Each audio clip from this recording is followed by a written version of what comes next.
오늘 하나님께서 우리에게 주시는 은혜의 말씀은 마태복음 21장 1절에서 11절까지의 말씀입니다. 제가 가지고 있는 성경 신약 34면에 기록되어 있습니다. 신약 성경 34면에 기록되어 있는 마태복음 21장 1절에서 11절까지의 말씀을 우리가 다 같이 함께 합독하겠습니다. 그들이 예루살렘에 가까이 가서 감람산 벳바게에 이르렀을 때에 예수께서 두 제자를 보내시며 이르시되 너희는 맞은편 마을로 가라. 그리하면 곧 매인 나귀와 나귀 새끼가 함께 있는 것을 보리니 풀어 내게로 끌고 오라. 만일 누가 무슨 말을 하거든 주가 쓰겠다 하라. 그리하면 즉시 보내리라 하시니 이는 선지자를 통하여 하신 말씀을 이루려 하심이라. 일러스되 시온 딸에게 이르기를 내 왕이 내게 임하나니 그는 겸손하여 나귀 곧 멍에 매는 짐승의 새끼를 탔도다 하라 하였느니라. 제자들이 가서 예수께서 명하신 대로 하여 나귀와 나귀 새끼를 끌고 와서 자기들의 겉옷을 그 위에 얹음에 예수께서 그 위에 타시니 무리의 대다수는 그들의 겉옷을 길에 펴고 다른 이들은 나뭇가지를 베어 길에 펴고 앞에서 가고 뒤에서 따르는 무리가 소리 높여 이르되 호산나 다윗의 자손이여 찬송하리로다. 주의 이름으로 오시는 이여 가장 높은 곳에서 호산나 하더라. 예수께서 예루살렘에 들어가시니 온 성이 소동하여 이르되 이는 누구냐 하거늘 무리가 이르되 갈릴리 나사렛에서 나온 선지자 예수라 하니라. 아멘. 할렐루야. 오늘도 주의 성전에서 그리고 가정에서 하나님께 예배하는 우리 모든 성도들에게 하나님의 귀한 은혜와 축복이 함께 하시기를 간절히 축원합니다. 오늘 읽었던 본문 말씀 마태복음 21장 1절에서 11절 말씀을 중심으로 호산나 우리를 구원하소서라는 제목으로 우리가 함께 은혜 받기 원합니다. 우리가 함께 하지 못하는 분들이 많지만 한번 자리에서 따라 해 주시기 바랍니다. 호산나 우리를 구원하소서. 아멘. 어느 분이 이 코로나 바이러스를 소리 없는 스텔스와 같다 이렇게 표현한 것을 보았습니다. 전 세계를 두려움과 공포로 몰아넣고 있는 이 코로나 바이러스를 스텔스라고 표현한 것에 깊이 공감을 합니다. 그것이 감염된 줄 모르고 활동하면서 여러 사람들에게 그 바이러스를 퍼뜨리기 때문에 이 레이더에 감지되지 않고 적진 깊숙이 들어가서 목표물을 파괴하고 돌아오는 스텔스 전투기와 같다라고 하는 것입니다. 현재 전 세계 코로나 바이러스 확진자가 100만 명, 즉 100만 명 이상이 되고요. 사망자도 6만 5천 명 이상이 됩니다. 미국만 하더라도 확진자가 30만 명이 넘었고 사망자도 8천 명이 넘었습니다. 이렇게 소리 없이 전염되는 바이러스가 두려움의 대상이 되지만 이 바이러스보다 더 무서운 것이 있습니다. 그런데 사람들은 이것의 무서움을 깨닫지 못하고 날마다 살아가고 있습니다. 이것이 무엇일까요? 바로 죄입니다. 죄는 코로나 바이러스와 비교할 수 없을 만큼 무섭고 아주 강력한 힘을 가지고 사람들을 영원한 사망에 이르게 하는 아주 무서운 그러한 존재입니다. 코로나 바이러스는 사람들과 접촉을 피하고 집에만 있으면 감염될 일이 거의 없습니다. 그래서 사회적 안전거리를 유지해달라고 당부하고 있는 거죠. 그런데 죄는 내가 이렇게 노력하고 사람들을 피한다고 해결이 됩니까? 그렇지 않지요. 죄는 지을 때는 모르지만 나중에 그 열매가 자라서 눈에 보일 때 그때 가서 깨닫고 후회하게 되는 겁니다. 그래서 무서운 게 바로 죄예요. 내가 스스로 해결할 수 없는 것인데 사람들은 바이러스를 두려워하면서 더 치명적인 죄에 대해서는 두려움을 갖지 않습니다. 그래서 하나님은 인간의 무지함, 이 인간의 어리석음을 참으로 안타까워하고 계십니다. 그래서 하나님은 성경 말씀을 통해서 죄의 문제를 해결하는 길을 우리에게 알려주셨습니다. 그것은 십자가에서 죽으시고 부활하신, 그리고 다시 살아나신 우리의 구세주 예수 그리스도를 믿어야만 우리의 죄의 문제가 해결되어진다는 사실입니다. 예수님은 이 놀라운 일을 이루기 위해서 2000년 전에 이 땅에 오셨고, 그 십자가의 제물이 되셔서 우리의 죄를 용서하시고 구원하시기 위해서 죽으셨던 것입니다. 오늘은 예수님께서 그 십자가를 지시기 위해서 예루살렘에 입성하실 때 사람들이 종려나무 가지를 꺾어서 흔들고 예수님을 환영했던 그 종려주일입니다. 예수님께서 예루살렘에 입성하신 것은 특별한 의미가 있어요.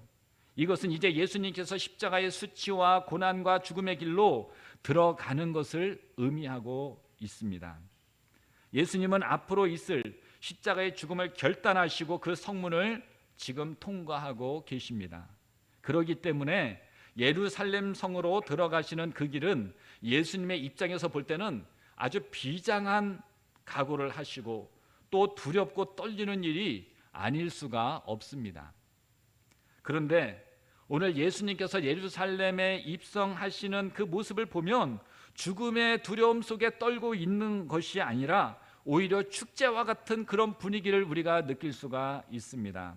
누가복음에서는 제자들의 온 무리라고 표현하고 있고, 마태복음에서는 무리의 대다수라고 하는데요, 수많은 사람들이 나와서 겉옷을 벗어서 길에 펴니다. 그리고 종려나무 가지를 흔들면서 환영을 합니다. 누가복음에 기록된 말씀을 다시 살펴보면 제자들이 예수님께 소리를 높여 부르며 소란스럽게 환영하는 모습을 보고 바리새인들이 예수님께 불평을 합니다. 선생님이요, 당신의 제자들을 책망하소서, 이렇게 얘기합니다. 그럴 때 예수님께서는 이렇게 말씀하시지요. 만일 이 사람들이 침묵하면 돌들이 소리 지르리라 라고 예수님이 말씀하고 있습니다. 곧 이 말씀은 지금 그들이 외치는 그 소리는 지극히 당연하고 꼭 필요한 일이라는 것입니다. 만약 사람들이 소리 지르지 않으면 입도 없는 돌들이 나서서 외쳐야 할 정도로 중요한 일이 벌어지고 있음을 우리에게 말씀하고 있습니다. 우리는 예수 그리스도를 열렬히 환영하는 예루살렘 사람들을 보면서 우리가 어떤 자세를 가지고 예수님으로 인해서 기뻐하며 예수님을 환영하며 살아갈 수 있는지 함께 은혜 나누기를 원합니다. 먼저 예수님은 유대인이 꼭 지켜야 할 유월절을 지키기 위해서 예루살렘으로 올라가십니다. 그동안 여러 번 예루살렘을 방문하셨지만 이번에는 그 의미가 다른 때와 다릅니다. 특별한 준비를 하시는 것을 볼 수가 있어요. 제자들에게 나귀, 그것도 나귀의 새끼를 준비하라고 말씀하시지요. 그래서 제자들이 입고 있던 겉옷을 나귀 등에 깔고 예수님이 그 어린 나귀를 타시고 예루살렘 성을 통과하십니다. 누가 보더라도 아주 어색하고 한편으로는 아주 우스운 그런 모습이 아닐 수가 없어요. 그런데 더 당황스러운 것은 그러한 예수님의 모습을 보는 사람들의 반응이에요. 예수님께서 나귀 새끼를 타시고 오시는 모습을 보면서 사람들은 어린아이와 같이 기뻐하며 옷을 벗어서 길에 깔고 종려나무 가지를 흔들면서 예수님을 열렬히 환영하고 있습니다. 이것은 우연한 일이 결코 아닙니다. 왜 이렇게까지 하냐 하면 그들은 예수님의 모습을 보면서 과거 스가랴 선지자의 예언이 이루어지고 있음을 깨달았기 때문입니다. 우리 다 같이 스가랴 9장 9절 말씀을 우리가 함께 읽도록 하겠습니다. 다 같이 스가랴 9장 9절입니다. 시온에 따라 크게 기뻐할지어다. 예루살렘에 따라 즐거이 부를지어다. 보라, 내 왕이 내게 임하시나니 그는 공의로우시며 구원을 베푸시며 겸손하여서 나귀를 타시나니 나귀의 작은 것 곧 나귀 새끼니라. 아멘. 자, 여기서 시온의 딸들은 예루살렘 사람들, 즉 유대인들을 말하지요. 스가랴 선지자 당시에 예루살렘은 황폐했어요. 바벨론 포로에서 돌아와 성전을 건축하기 위해서 애를 쓰고 있었지만 아직도 그들은 강대국의 지배를 벗어나지 못한 암울한 시대를 지내고 있었습니다. 마치 예수님 당시에 이스라엘이 로마의 지배를 받고 있는 상황하고 비슷했습니다. 그런데 그때에 스가랴 선지자가 예언하기를 앞으로 예루살렘 사람들아 크게 기뻐할 일이 생기는데 그것은 그들을 구원하실 왕이 오신다는 것입니다. 그런데 그 왕이 어떻게 오시느냐? 나귀의 작은 것, 그것도 나귀 새끼를 타고 오시는 거예요. 그런데 지금 예수님의 모습을 보니 나귀 새끼를 타고 그들에게 오시는 거예요. 그래서 사람들은 스가랴 선지자가 예언했던 그 말씀이 지금 자신들의 눈앞에서 이루어지고 있는 것을 보는 것입니다. 그러니 그들이 스가랴 선지자의 말씀처럼 자신들을 구원할 구원자, 즉 자신들을 로마의 압제에서부터 구원해 주실 분이 바로 눈앞에 계신 예수님인 것을 알아보고서 일제히 기뻐하며 즐거이 소리치지 않을 수가 없었던 것입니다. 그들은 예수 그리스도가 구원자라고 믿고 기뻐하며 환영했던 것입니다. 그런데 안타깝게도 모두가 하나님의 말씀이 성취된 것을 보면서 기뻐하며 예수님을 환영하는데 바리새인들은 그 모습을 보면서 불쾌하게 생각했다는 거예요. 그들은 선지자의 말씀이 이루어지는 것을 보면서도 그것을 믿지 못하기 때문에 예루살렘에 주신 하나님의 그 큰 기쁨을 누리지 못했던 것입니다. 예수님께서는 그러한 바리새인들을 향해서 말씀하시지요. 사람들이 소리치지 않으면 이 돌들이 외칠 것이라고 말씀하고 있습니다. 그렇게 돌들까지라도 외쳐야 했던 예수님을 향한 사람들의 외침은 무엇일까요? 호산나 다윗의 자손이여 찬송하리로다. 주의 이름으로 오는 이여 가장 높은 곳에서 호산나 하고 외칩니다. 호산나는 아람어로 우리를 구원해 주시옵소서라는 그런 뜻이에요. 우리를 구원하여 주소서. 사람들은 예수님을 따라오면서 예수님을 자신들을 구원하실 구원자라고 외치고 있습니다. 사람들이 이렇게 외칠 때에 예수님께서는 그들을 제지하지 않으셨어요. 오히려 이들을 못마땅하게 여기는, 그리고 불평하는 바리새인들을 책망하셨습니다. 그렇습니다. 여러분, 예수님께서는 우리를 구원하실 분으로 이 땅에 오셨고 예수님을 향하여 호산나 우리를 구원해달라고 외치는 것은 예수님의 오심의 목적을 분명히 드러내는 것입니다. 이 호산나 우리를 구원해 주십시오 라는 외침은 우리가 예수 그리스도를 향해서 드릴, 그리고 예수님이 우리의 구세주 되심을 증거하는 외침인 것입니다. 예수님은 그 소리를 듣기를 원하셨어요.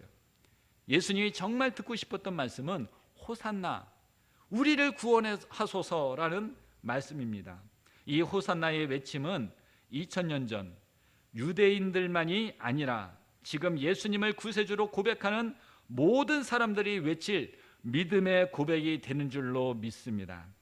지금도 여전히 우리에게는 예수 그리스도의 구원이 필요한 이 시대를 살아가고 있어요. 그리고 이 시대에 필요한 구원이 예수님께 있음을 믿고 호산나 외쳐야 하는 사람들이 바로 저와 여러분들인 것입니다. 비록 예수님 당시에 유대인과 같이 다른 나라에 의해서 핍박을 받고 고통을 당하는 것은 아니지만 많은 영혼들이 죄의 권세, 사단의 권세에 사로잡혀서 멸망의 길을 걷고 있습니다. 육신적으로는 살아있지만 영적으로는 죽어 있는 삶이 아니라 정말 어둠 속에서 살고 있는 그런 모습인 것입니다. 이것이 구원받지 못한 상태입니다. 그래서 우리를 구원해 달라고 호산나를 외쳐야 하는 것입니다. 세상에 전쟁과 테러가 많아졌어요. 깨어지는 가정들이 많아지고 있습니다. 학교에서는 총기 사고가 일어나고 폭력이 더 늘어나고 있고 마약이 만연되어 있습니다. 경건한 자들을 유혹하여 쓰러뜨리려고 하는 악한 권세가 가득합니다. 이게 지금 우리가 살고 있는 이 시대의 상황이에요. 그리고 한 번도 경험해보지 못한 코로나 바이러스가 전염병을 일으켜서 죽음의 두려움으로 사회를 뒤덮고 있습니다. 이런 가운데 우리가 외칠 수밖에 없는 것이 나를 구원해 주십시오. 우리 자녀를 구원해 주십시오. 이 사회를 구원해 주십시오. 더욱 간절한 기도와 외침이 필요한 때인 것입니다. 그런데 세상의 많은 사람들은 자신을 구원할 대상으로 다른 것을 향해서 외치고 있다는 거예요. 돈이 내 인생의 문제를 해결해 줄 수 있다라고 믿고 돈을 향해서 호산나 외치는 사람도 있습니다. 권력을 향해서 호산나, 세상을 향해서 호산나 외치는 사람들이 얼마나 많이 있습니까? 세상에 썩어질 것들이 나의 인생을 구원할 것이라고 생각하며 그것을 얻기 위해서 시간과 열정을 투자하는 사람들이 얼마나 많습니까? 하지만 코로나 바이러스를 우리가 경험하면서 이런 것들이 결코 우리를 지켜주는 것이 아니라는 것을 깨닫게 됩니다. 우리가 살아가는 제1의 목적이 될 수 없다는 것을 알게 합니다. 우리를 구원해 줄 힘이 전혀 없다는 것을 또한 보여줍니다. 분명한 것은 우리 주 예수 그리스도만이 진정한 구원자요 호산나 외침의 대상이 되는 줄로 믿습니다. 우리가 다 같이 사도행전 4장 12절 말씀을 우리가 함께 이 시간 함께 합독하겠습니다. 사도행전 4장 12절입니다.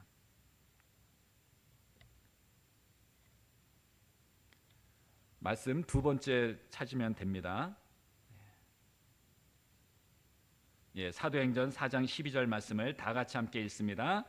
다른 이로서는 구원을 받을 수 없나니 천하 사람 중에 구원을 받을 만한 다른 이름을 우리에게 주신 일이 없음이라 하였더라. 아멘.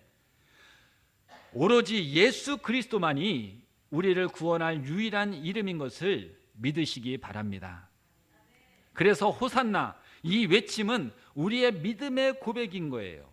세상에 다른 신을 섬기지 않으며 다른 것을 의지하지 않고 오로지 예수 그리스도만이 나를 구원하시며 나의 가정과 사회를 구원할 유일한 구세주로 믿고 의지하겠다라고 하는 그런 믿음의 고백인 것입니다.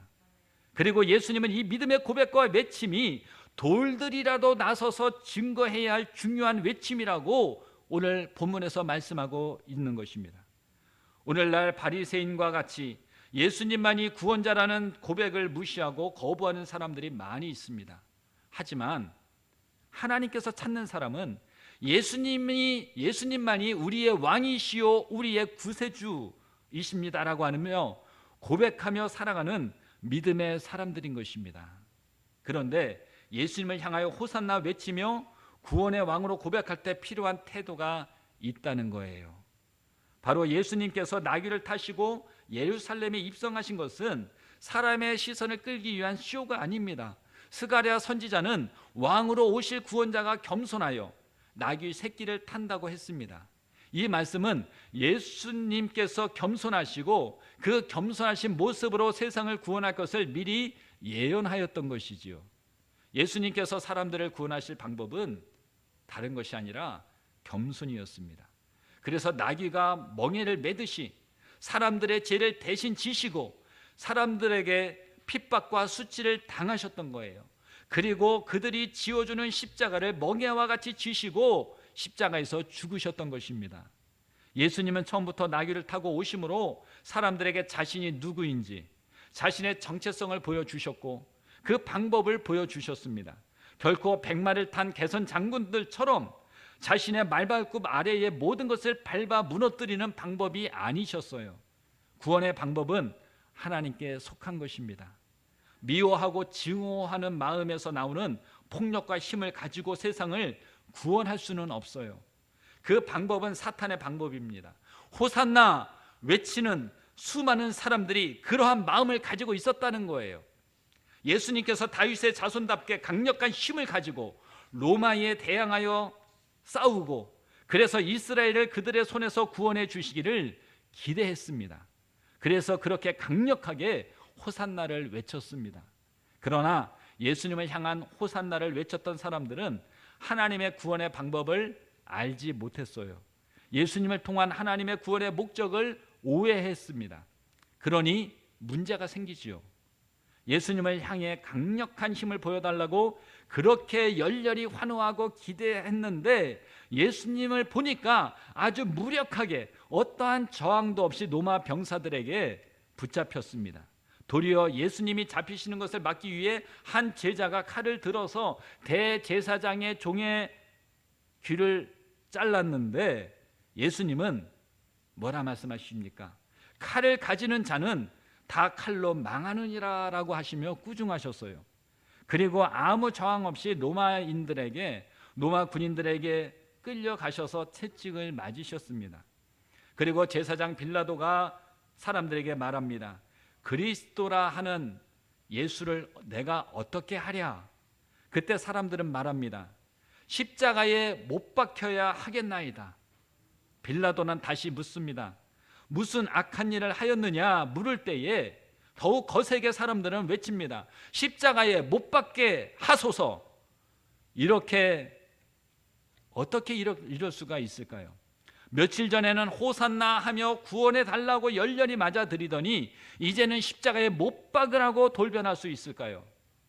자신을 십자가에 못 박으라고 외치는 사람들을 보면서 예수님은 내심 크게 실망하지 않으셨을까? 배신감마저 느끼지 아니하셨을까? 이런 생각을 해봅니다. 하지만 그곳에 모여있는 사람들은 또 예수님에 대해서 큰 배신감을 느꼈을 거예요. 저렇게 무력하게 있는 예수님을 보면서 며칠 전 예수라는 청년에게 기대를 가지고 종려나무 가지를 흔들고 환호했던 자신들이 수치스러울지도 몰라요. 그래서 그들이 호산나의 외침은 분노로 배신감으로 예수를 십자가에 못 박게 했던 것입니다. 이것은 그들만의 문제가 아니에요. 호산나 외침에는 예수 그리스도에 대한 전적인 믿음이 있어야 합니다. 나의 방법이 아니라 하나님께서 뜻하시고 계획하신 대로 호산나 외치는 자들을 구원하신다는 믿음의 말입니다. 나의 기대와 방법을 가지고 예수님을 믿어서는 안 돼요. 신앙이란 예수님의 기대와 예수님의 방법을 의지하며 받아들이고 믿고 살아가는 것이지 내 틀에 예수님을 맞추어서 내가 하고 싶은 대로 하면서 교회 생활하는 게 신앙이 아니라는 거예요. 예수님을 향해서 호산나를 외치는 사람들이 빠지지 말아야 할 함정이 이것인 것입니다. 하나님께서는 사람이 생각하지 못하는 방법으로 그를 찾아오는 사람들을 구원하시고 고통과 어려움에서 해방시켜 주셨습니다. 이스라엘이 애굽에서 탈출할 때 홍해 바다를 가르시고 그 사이로 건너가게 하셨습니다. 먹을 것이 없는 광야에서는 만나와 메추라기를 하늘에서 내려 광야 생활 가운데로 먹게 해 주셨습니다. 또 가나안 땅을 맡고 있던 견고한 여리고성을 어떤 무력도 사용하지 않고 무너지게 하셨습니다. 예수님께서는 병든 자들을 말씀 한마디로 고쳐주셨습니다. 죽어서 냄새나는 사람도 다시 살려주셨습니다. 이게 사람의 방법입니까? 그렇지 않다는 거예요. 사람을 구원하고 생명을 살리는 사람이 상상할 수 없는 하나님의 방법, 바로 예수 그리스도의 행하심이 성경에 드러나 있습니다. 그리고 이제 예수님은 겸손한 모습으로 맡겨주신 십자가를 지심으로 인류를 구원하시고자 하셨던 것입니다.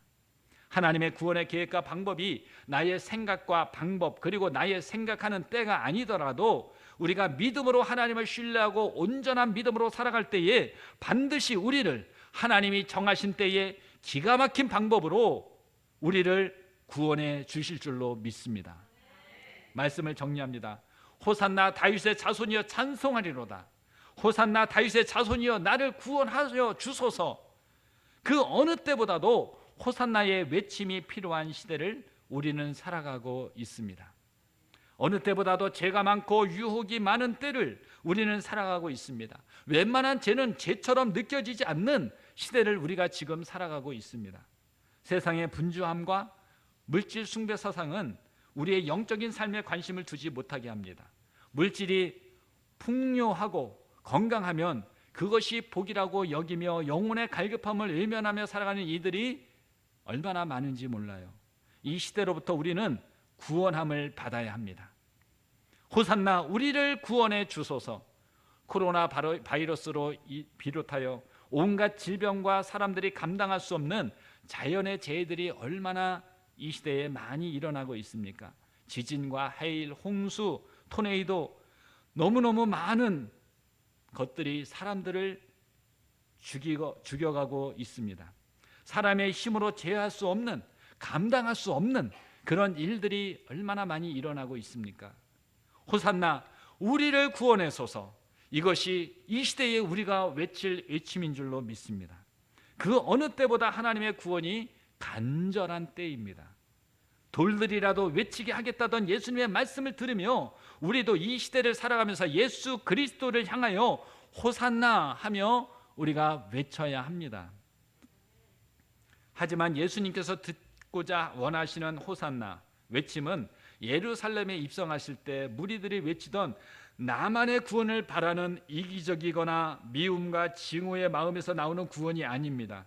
온 인류를 구원하고 모든 이들을 구원하시는 사랑의 역사, 믿음의 외침이어야 하는 것입니다.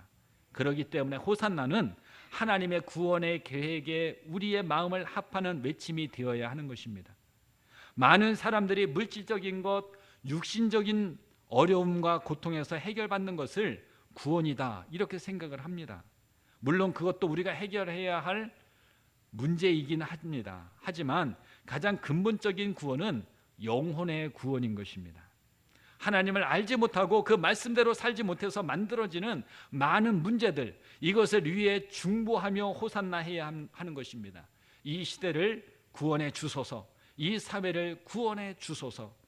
특별히 내일부터 시작되는 고난주간을 우리가 지나게 될 텐데요, 이 세대 가운데 구원이 필요한 상황들을 돌아보시면서 호산나의 그 간절한 외침이 있기를 바랍니다. 코로나 바이러스로 인해서 우리의 신앙이 타성에 젖지 않도록 교회에 나가서 예배 드리는 것이 짐이 아니라 오히려 주의 성전을 사모하며 더 열심히 예배 드리기를 간절히 사모하는 마음으로 불타야지, 그냥 내 자유롭게 예배 드리는 것, 그냥 내 편한 복장으로 내 편한 장소에서 그냥 영상으로 예배 드리는 것에 젖어서는 안 된다는 거예요. 어려운 상황으로 또 낙심하지 말아야 된다는 것이에요. 더욱 하나님을 의지하고 문제보다 크신 하나님, 질병보다 크신 하나님을 바라보는 믿음을 갖고, 그리고 그 응답이 우리 가정을, 우리 교회와 우리 사회, 우리 국가 가운데 하나님의 구원의 역사가 강력하게 나타날 수 있기를 주님의 이름으로 간절히 축원합니다. 우리가 이 시간 말씀을 생각하시면서 우리가 잠시 합심해서 우리가 함께 기도하기 원합니다.